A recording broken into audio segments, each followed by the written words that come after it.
talking about it. Your network infrastructure should be updated based on your risk assessment, right? Your org infrastructure based on your risk assessment. Policies and procedures based on your risk assessment.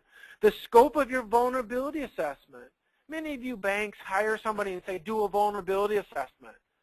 And then the vulnerability assessment company says, well, what do you want? What do you want us to look at? And most of you bankers say, I don't know. I mean, what do you normally look at? Or I don't know, everything. I don't know.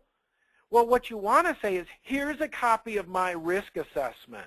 I want you to look at the high-risk items in great detail, and I want you to take a look at medium-risk items, you know, in a different level of detail. And the low-risk stuff, I don't want any information on that stuff.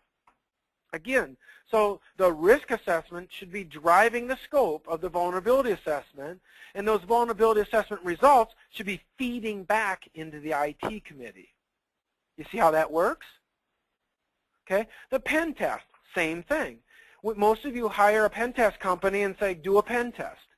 And they'll look at everything. You don't want them to do that. You want them to kind of take a look at your risk assessment, understand those high-risk externally facing items, and beat the crap out of those things and try to penetrate them and give you a report on those things.